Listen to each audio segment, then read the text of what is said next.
So, the version of the three brothers in the Harry Potter and the Deathly Hallows book was a bit different than it was in the movie. They left out like a few lines, and that was it. So I'm gonna tell you the version of it from the Deathly Hallows book.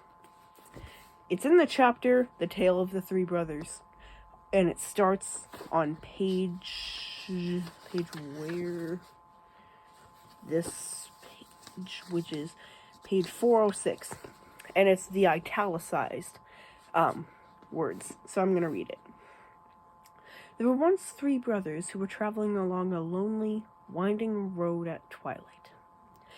In time, the brothers reached a river too deep to wade through and too dangerous to swim across. However, these brothers were learned in the magical art. I think it's learned, or well, it's spelled learned, so I'm just gonna say learned. Learned in the magical arts, and they simply waved their wands and made a bridge appear across the treacherous water. They were halfway across it when their path was blocked by a hooded figure, and Death spoke to them. He was angry that he had been cheated out of 3 new victims, for travelers usually drowned in the river, but Death was cunning. He pretended to congratulate the 3 brothers upon their magic, and said that each had earned a prize for having been clever enough to evade him.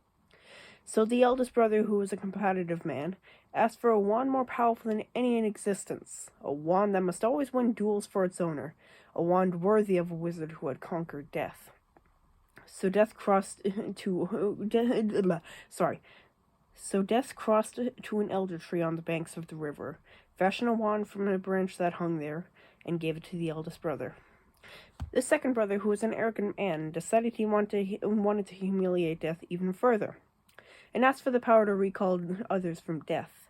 So Death picked a stone from the riverbank and gave it to the second brother, and told him it would have the power to bring back the dead.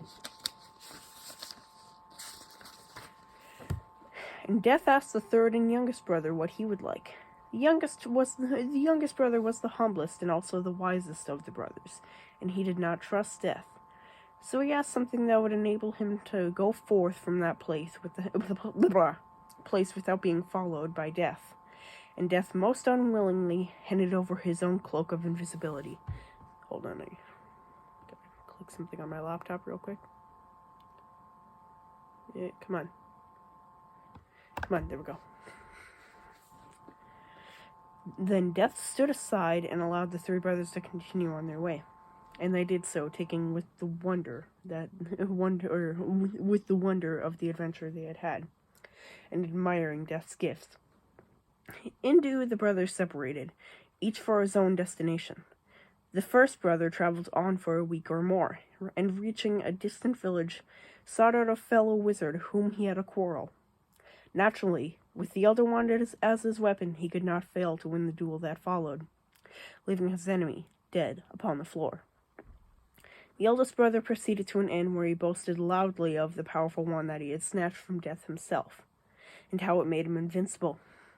That very night, another wizard crept upon the oldest brother as he lay wine-sodden, upon his bed.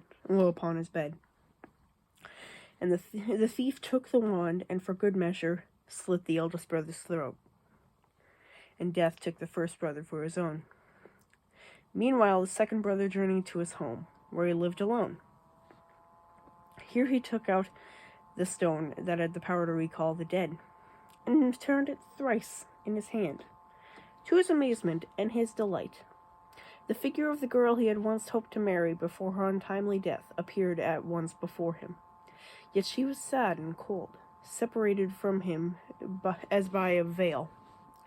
Though she had returned to the mortal world, she did not truly belong there, and suffered.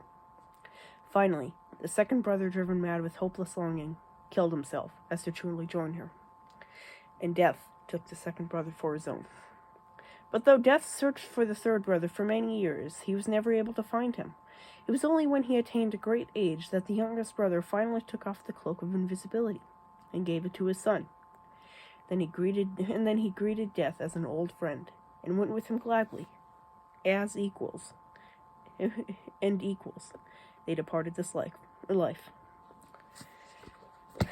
So that was it from the books. I'm sorry, like, I messed up a couple words. When I read out loud, it's just like that for some reason.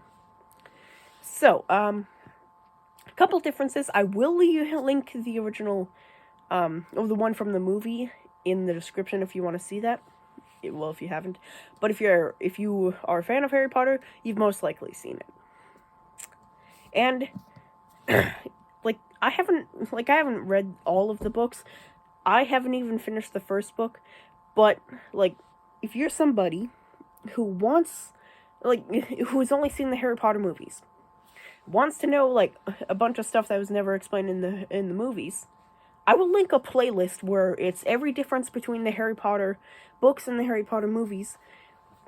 And that will show you, that will help you understand, that's the best one that'll help you understand what was explained in the books and not explained in the movies, instead of reading the books or listening to the audiobooks. And in total, the playlist is as long as the first 3 Harry Potter movies combined.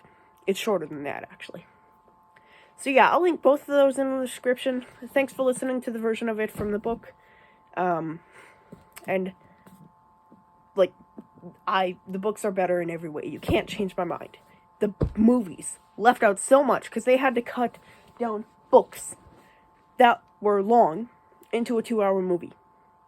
So, it made kind of, and it also just pisses me off that all licensed Harry Potter merchandise is based off the movies, which means, well, we will never get a Lego set, or a Lego pack, with all 9 of the Weasleys.